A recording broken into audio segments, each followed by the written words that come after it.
Jika tidak mau pada takwil, maka pemahaman kita bisa kacau.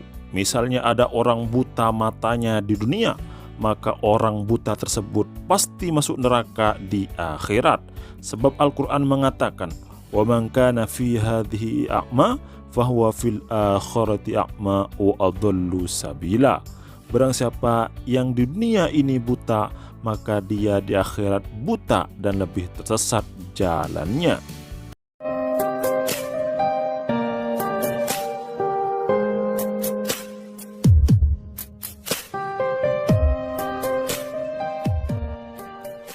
Di Arab Saudi ada fenomena unik tentang mufti negara Arab Saudi. Dalam kurun 80 tahun, mufti besar Arab Saudi selalu diduduki oleh ulama yang buta. Dimulai dari Muhammad bin Ibrahim al-Sheikh, Syekh Abdullah bin Hamid, Syekh Abdullah bin Abdul Latif al-Sheikh, Syekh Abdul Aziz bin Bas yang wafat pada tahun 2000, serta Abdul Aziz bin Abdullah al-Sheikh.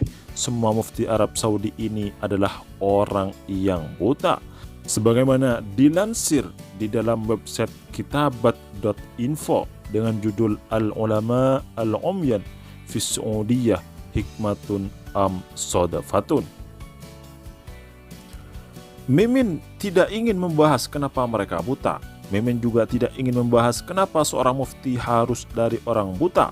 Padahal seorang mufti sangat butuh melihat objek yang akan difatwakan agar fatwanya tidak salah. Sekali lagi, Mimin tidak ingin membahas masalah itu. Mimin cuma ingin membahas tentang takwil. Ulama Arab Saudi yang berfaham Salafi Wahabi itu tidak mau pada takwil. Semua ayat Al-Quran harus dimaknai secara zahirnya. Semua ayat Al-Quran harus diartikan apa adanya. Tidak boleh takwil dan tafwid sebagaimana Ahlus Sunnah wal Jamaah. Misalnya, ayat Ar-Rahmanu 'alal arsy istawa diartikan bahwa Allah bersemayam di arsy, sehingga Wahabi mengatakan Allah ada di atas langit.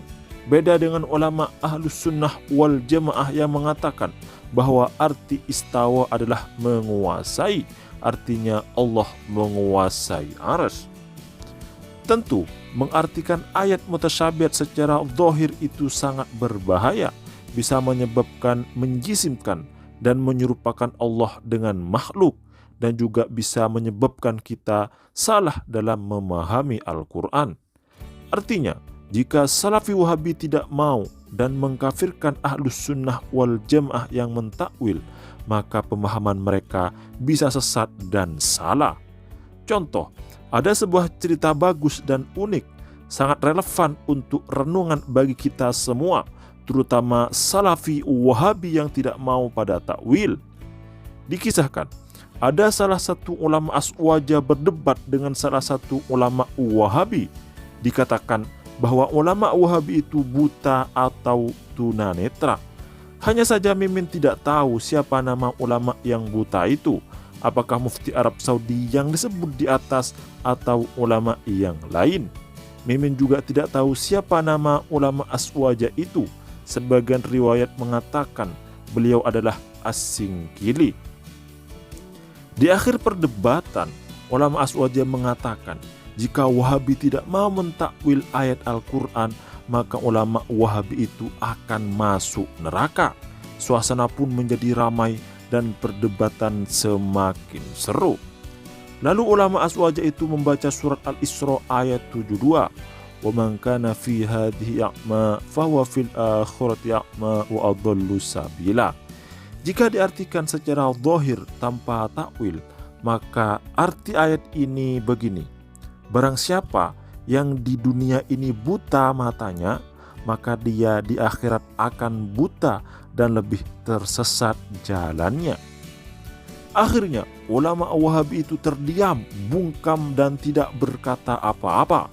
Sebab jika dilanjutkan dan ulama Wahabi bersikukuh tidak mau pada takwil, maka Wahabi itu masuk neraka.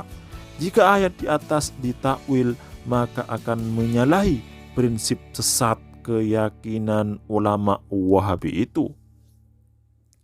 Adapun menurut ulama Ahlus Sunnah wal Jamaah, ayat di atas ditakwil. Imam Ibnu Katsir mengatakan dalam tafsirnya mengutip pendapat Sayyidina Ibnu Abbas, Sayyidina Qatadah, dan Ibnu Zaid bahwa arti ayat di atas adalah orang yang buta dari hujjah, ayat dan penjelasan Allah, maka di akhirat nanti akan buta. Syekh Hasan Al-Basri, salah satu ulama salaf, juga mentakwil ayat di atas. Menurut beliau, arti ayat di atas begini: barang siapa yang di dunia tersesat dan kafir, maka di akhirat buta dan tersesat. Karena di dunia taubat bisa diterima, sedangkan di akhirat taubat tidak akan diterima. Itulah kisah dan renungan bagi Wahabi yang tidak mau takwil. Jika mereka memaksa tidak mau mentakwil ayat Al-Quran, maka ulama-ulama mereka seperti bin Bas akan masuk neraka karena beliau buta matanya di dunia. Menurut ayat Al-Quran, jika diartikan secara zahir dan tidak mau mentakwil, orang yang buta di dunia maka akan buta di akhiratnya. Mudah-mudahan kita semua diberi petunjuk oleh Allah Subhanahu wa Ta'ala, berada di jalan yang lurus, jalan ulama ahlus sunnah wal jamaah, jalan ahlus sunnah wal jamaah, jalan ulama salaf, serta jalannya Rasulullah Sallallahu Alaihi Wasallam.